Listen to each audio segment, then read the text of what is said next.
La exposición estará a cargo de Daniel Rabinovich, Chief Operation Officer, COO, y Head Global de Producto y Tecnología en Mercado Libre. Digo lo que me dijo recién, off the record. Me dijo, esta presentación, Sarasa, presentame como cantante de tango amateur. Así que, fuerte el aplauso para Daniel Rabinovich, cantante de tango amateur. Cantate algo. No. ¿Cómo que no? Pero es importante, porque si no es muy aburrido escuchar todas esas cosas. ¿Cómo andan? Vamos a esperar un segundo que se renueve la popular. Tanguito, ¿no? ¿A quién le gusta el tango? Estamos muy bien. Es una gran expresión musical y es nuestra. Tiene mucha alma, mucha alma. Bueno, creo que ya estamos, ¿no? Ahí va. 15 segundos más, así le damos tiempo a sentarse a la gente que acaba de llegar. Y arrancamos. Creo que ya estamos.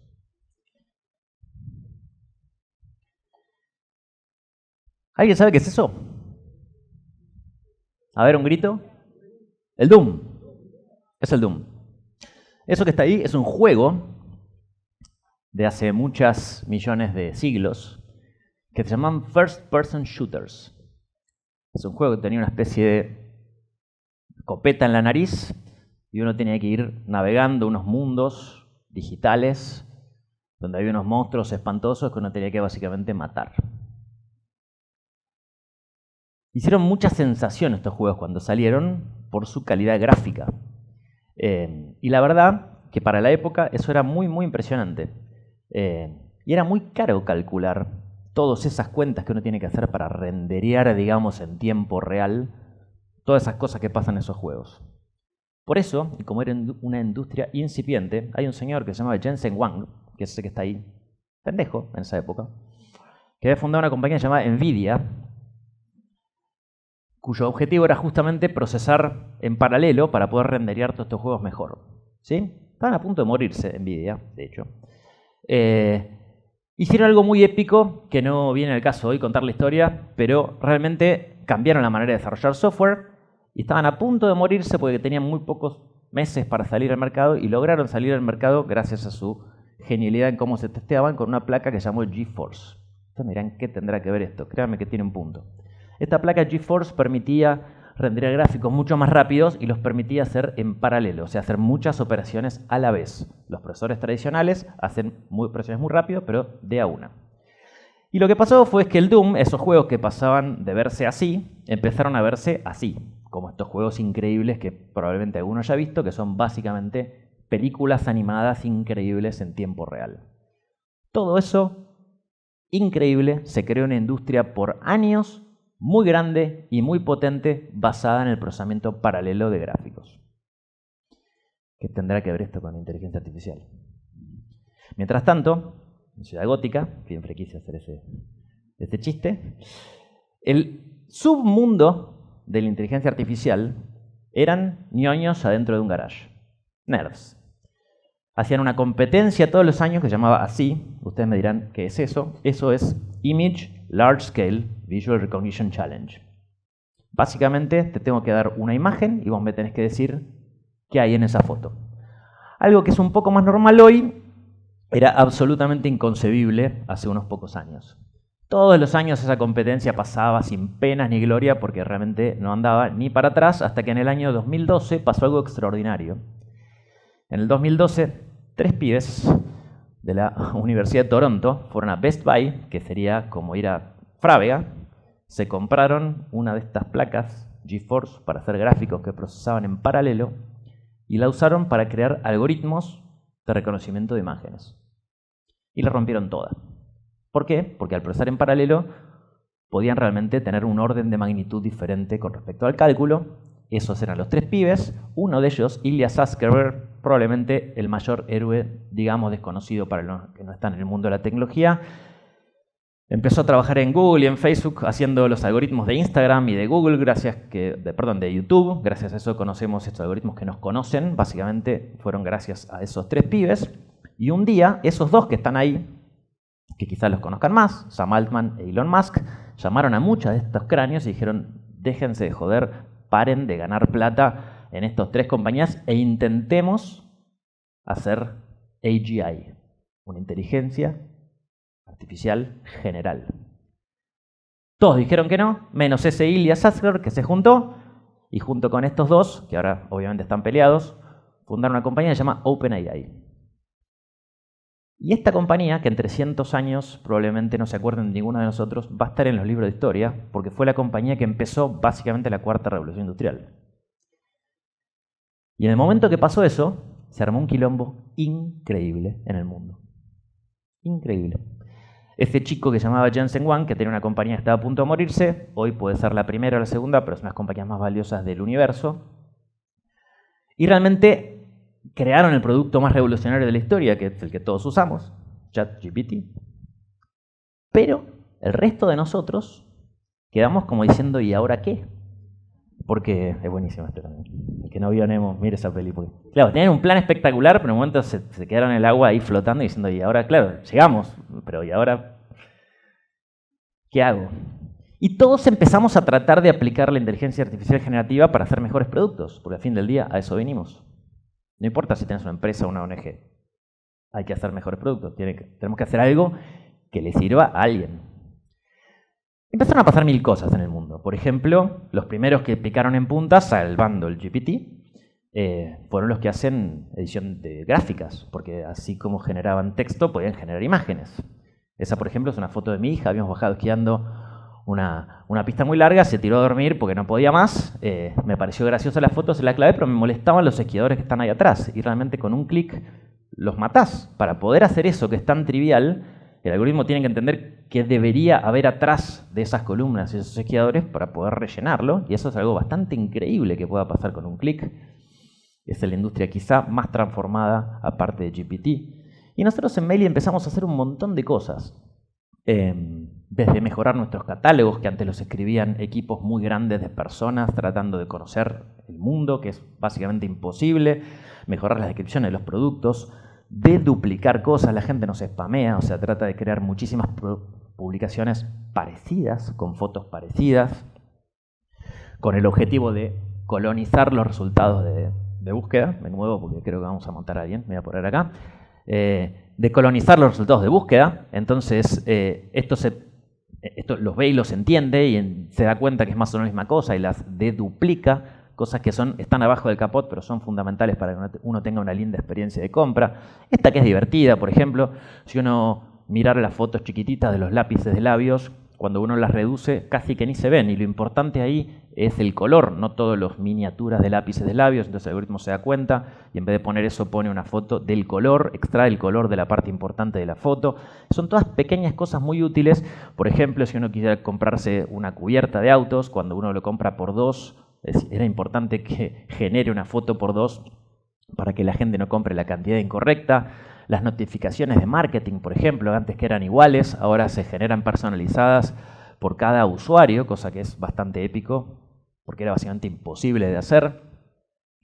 A los asistentes para los vendedores también. La verdad que es muy complejo vender en Mercado Libre a cierta escala y ahora tenemos, digamos, un minion que está ayudando a los vendedores todo el tiempo y también tendremos gente que nos ayude básicamente a hacer todo lo que tenemos. La razón por la cual pasé muy rápido algunas de estas cosas es porque son features muy divertidos que mucha gente estaría haciendo como presentaciones revolucionarias, pero en mi opinión estas cosas son lindos bells and whistles, como le decimos nosotros, como lindos decorados a un sistema, pero realmente todavía ninguna de esas cosas que hicimos, por lo menos en mi opinión, son transformacionales. Como sí lo fue GPT a la búsqueda. Creo que mucha menos gente está usando Google que antes porque realmente es transformacional la experiencia. ¿Ok? En mi opinión, si apagáramos todas las iniciativas de inteligencia artificial de Mercado Libre hoy, Mercado Libre sería muy parecido a lo que era hace 2 años. Obviamente algunas cosas sufrirían, pero sería esencialmente el mismo. Si, por ejemplo, apagáramos todas nuestras aplicaciones móviles, que fue, digamos, la revolución anterior, nos quedaríamos con el 10% de las transacciones. O sea, sería inusable Mercado Pago, por ejemplo, si no tuviéramos la aplicación móvil. Creo que se puede ver el paralelo. Con lo cual, esta revolución industrial tiene como un flavor diferente a otras que pasaron antes. Y eso es porque las demos son increíblemente poderosas. Cuando uno ve una demo, se te vuela la peluca. Yo tengo la suerte de haber estado en las compañías más importantes de inteligencia artificial que hay, y cuando vas, la verdad no la podés creer, la demo.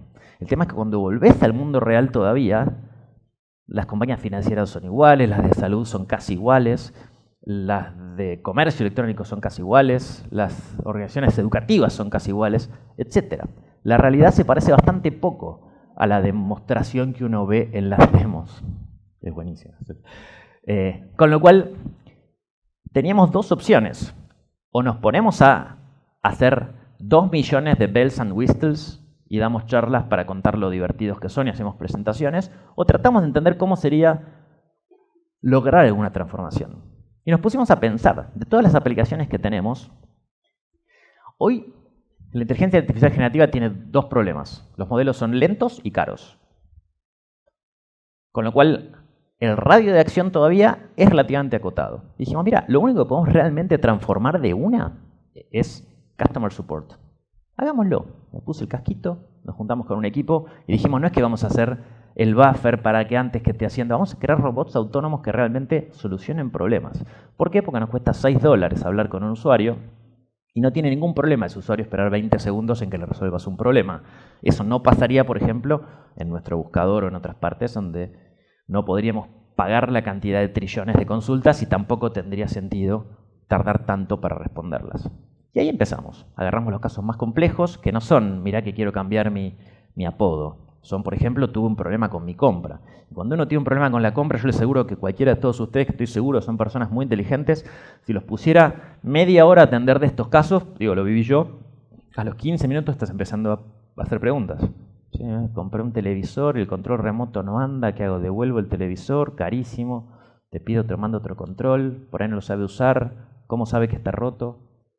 Realmente los casos son muchísimos cuando hay tantas millones de transacciones y se venden desde islas hasta pines para el cabello.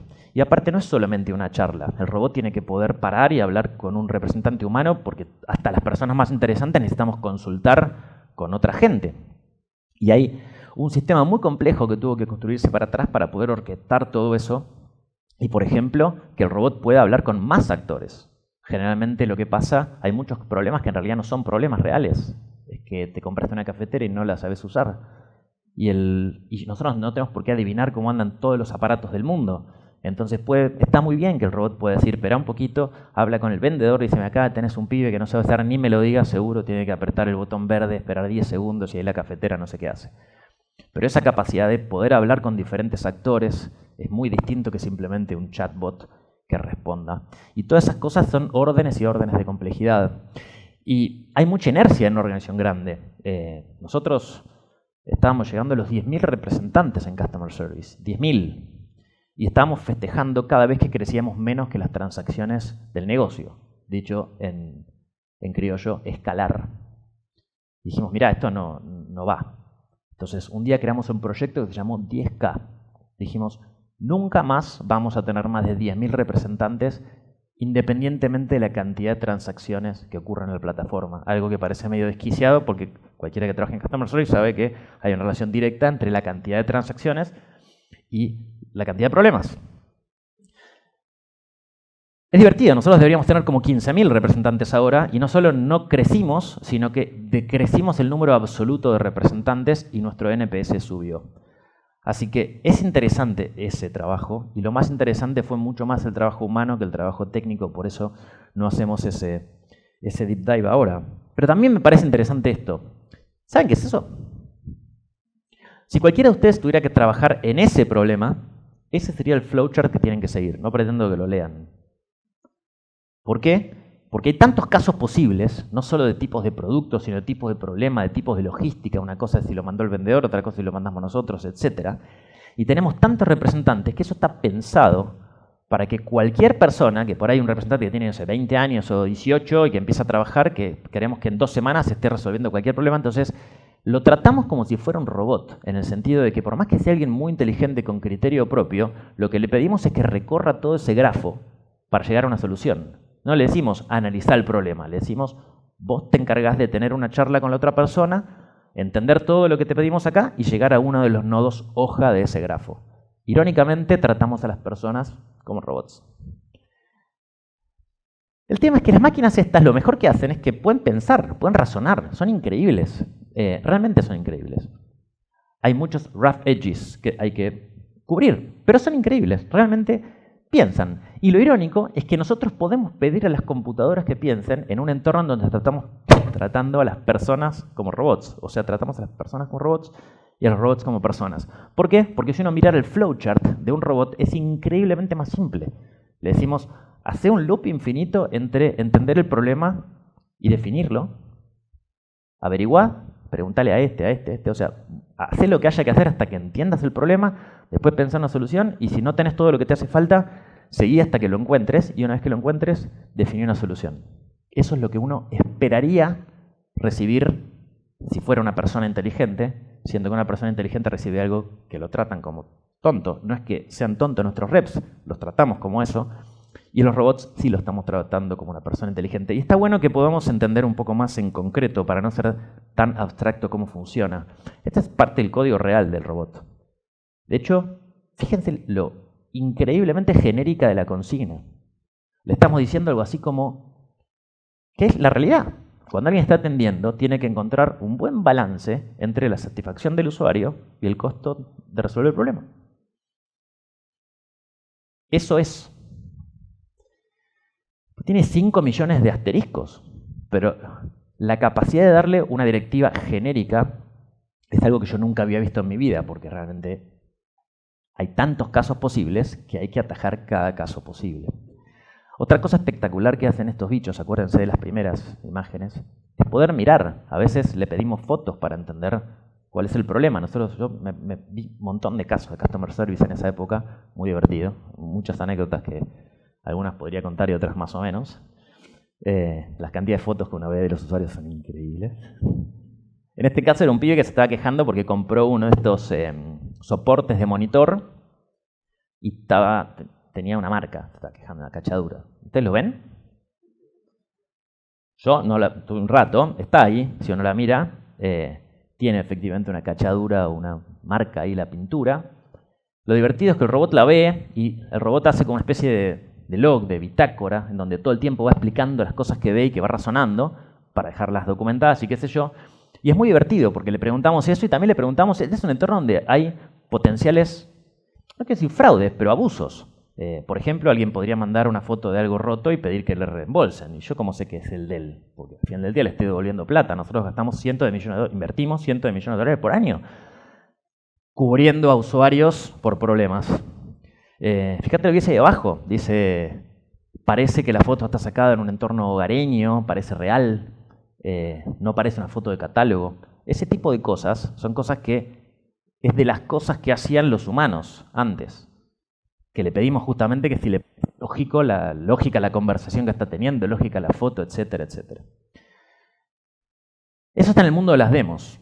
En el mundo de hacer que esto pase en producción, digamos en un entorno real, hay que trabajar en 150 millones de cositas, que esa es la diferencia entre una demo que anda y un producto que funciona para usuarios reales. Son miles. Cómo trabajar el versionado, unit testing, cómo hacer seguridad. Esto abre toda una cuestión nueva. Si uno le pide al robot que, por ejemplo, le dé su código fuente, el robot te lo da, a menos que hagas algo al respecto. Y es un problema eso, etcétera, etcétera. La razón por qué menciono todo esto es porque este tipo de cosas es lo que diferencia, fui a ver una charla y me pareció recopado lo que hacen, de qué hace falta para que algo ocurra. ¿Se acuerdan de estos dos Ben Afflecks? Algo les quiero dejar hoy, es que nosotros vinimos a este planeta para influir en algo. Y si tengo una agencia de marketing, una de publicidad, o lo que sea que tenga, al final del día lo que sale del otro lado es algún producto mejor para alguien. Para hacer que las cosas pasen, generalmente el 90% del tiempo está puesto en estas cosas, no en entender la alta estrategia de a dónde tenemos que ir. Es muy importante. Yo antes de entrar estaba en el patio y comida justamente discutiendo algunas de estas cosas con gente del equipo. No es que yo estoy todos los días reflexionando sobre el futuro de la humanidad. quiero dejarles algunos consejos que en algunas de estas charlas que hemos dado en el pasado me parece que son útiles para que la gente se lleve algo útil más que diga, vi una charla de un pibe que me ha parecido divertida o no. El primero es, no pongan excusas como que no son técnicos. En un par de años que estoy trabajando todo el tiempo con esto, es increíble la cantidad de gente que se autoexcluye de la solución del problema. Dice, no, esto no es para mí, que no soy técnico. Lo cual es increíble, porque justamente lo que acaba de hacer esto es bajar la barrera técnica. Si yo no me viera trabajando todos los días, yo soy y fui programador muchos años, pero eso no quiere decir que ahora esté trabajando con tecnicismos. Sí estoy programando, pero no estoy programando yo, está programando justamente algo, yo lo estoy ayudando a programar. Y eso está al alcance de cualquiera, pero cuando uno se autoexcluye, ¿qué hago con ese que dice? No sé, al fin del día yo estoy trabajando, no se sienta a resolver el problema, no le pone la cantidad de horas. Y a mí me gustan las metáforas para que las cosas sean recordables. Pasa algo bastante parecido con dibujar. Aunque todo el mundo dice, ¿vos dibujás? No tengo talento para dibujar. ¿Cuántas horas intentaste dibujar? 1, 2, 3, 300. La enorme mayoría de esto lo saqué de un libro que me encantó, que se llama The Art of Drawing, que dice, mira, la enorme mayoría de la gente no dibuja porque cree que no puede dibujar, no porque no puede dibujar. Yo no sabía dibujar y no es algo que me guste, pero dije, ¿sabe qué? Voy a hacer este experimento. Le pidieron a un montón de gente que haga su autorretrato y en un par de semanas las mismas personas hicieron autorretratos increíbles. Quizá no vayan a ser colgados en ninguna galería en el Museo d'Orsay, pero es increíble el progreso. Y eso es obvio en otras disciplinas. Cualquiera de nosotros entiende que se puede correr. O sea, uno conoce gente que no puede hacer 2 cuadras y sin embargo todos conocemos personas que de repente empezaron a salir a correr y a los 6 meses está corriendo una media maratón. Todos conocemos de esos. O sea, es Vox Populi que con un poco de garra o mucha garra se puede aprender a correr. Pero en esto, no. O naciste talentoso o no podés agarrar un lápiz. Y con esto pasa bastante parecido. Suena a, esto no es para mí, pero después cuando interactúas con esa gente resulta que estuvo 10 minutos. O en muchos casos, más triste, 0 minutos.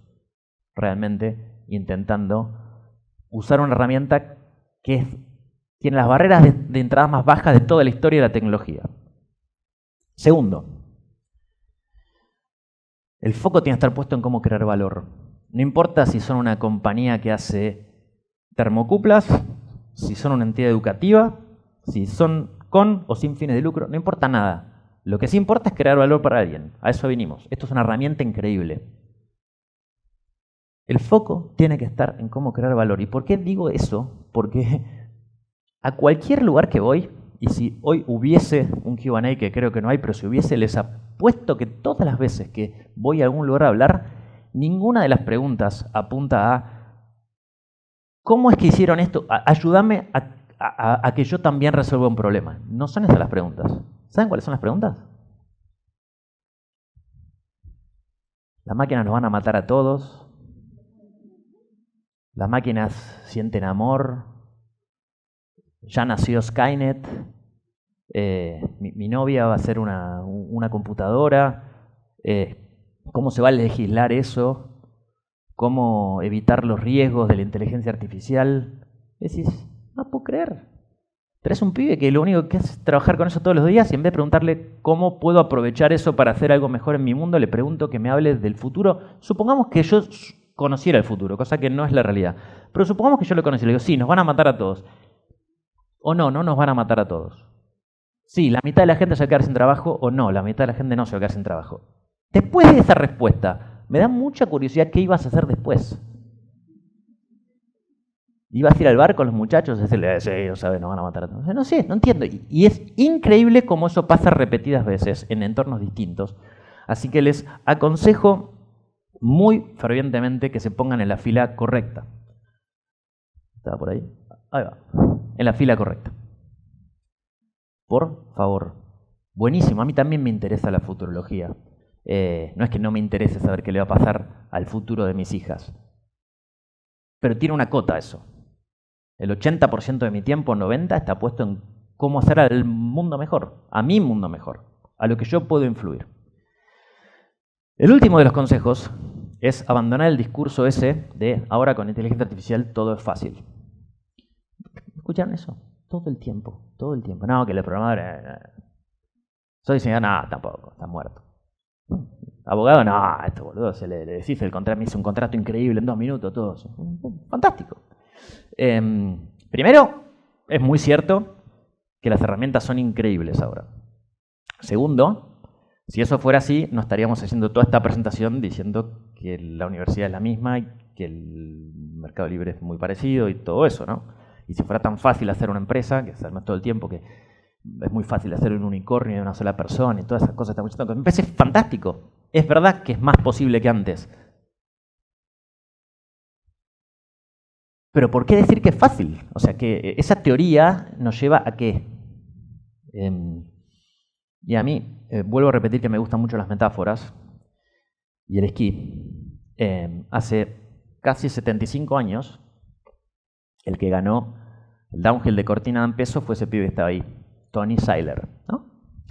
Un pibe que seguramente el día anterior se bajó 2 tubos de vino con los amigos, salió en Playboy, o sea, envidiable la vida del pibe, pero claramente no era un deportista de elite. Y así todo podía ganar, esquía con unos esquíes de madera gigantes, imposible, yo no entiendo cómo hacían para esquiar en esos esquíes.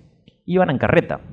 El último de esa misma carrera, casi 75 años después, hizo un tiempo dramáticamente menor. El último, no el primero.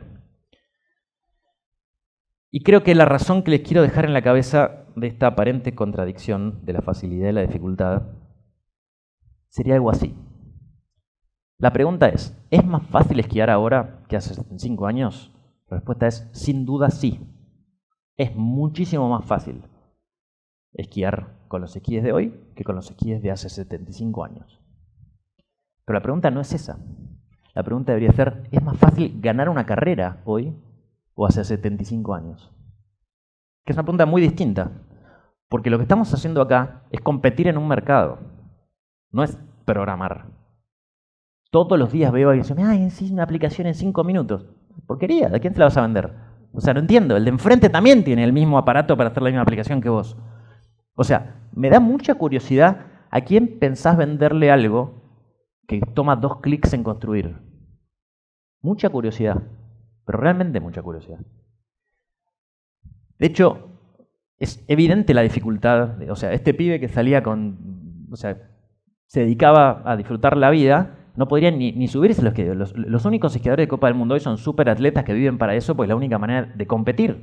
Porque justamente al bajar la barrera de entrada y hacer los elementos más fáciles, hacen eso más fácil para todos. La pregunta no es competir un esquí de hoy contra uno de hace 75 años. En el mercado van a competir ustedes contra el de enfrente, tienen las mismas herramientas. Y nunca pasó en la historia que las herramientas sean tan democráticamente accesibles como antes.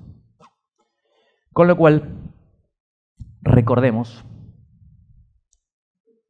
que el de enfrente juega, que el de enfrente tiene las mismas herramientas que nosotros y que por más que no estemos con o sin fines de lucro, estamos acá para hacer un producto que compita, para construir un producto standalone o construir tecnología que les sirva a lo que sea que ustedes estén haciendo. De vuelta, aunque sea algo que ni siquiera tenga fin de lucro, organizar lo que fuera. Pero el de enfrente la va a tener igual. Y siempre hay una competencia. Por más altruista, por más ineficiente, siempre hay una competencia. Y si trabajan en un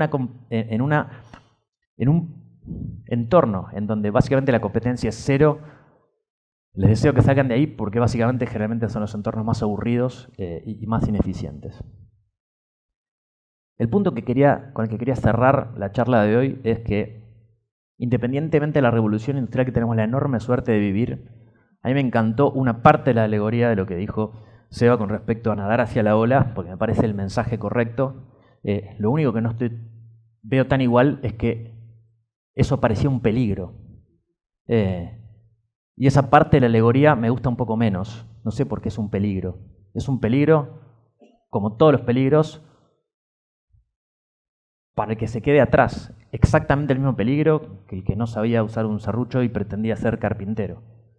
Pero es, como todo, tiene una parte de peligro y una parte de oportunidad increíble.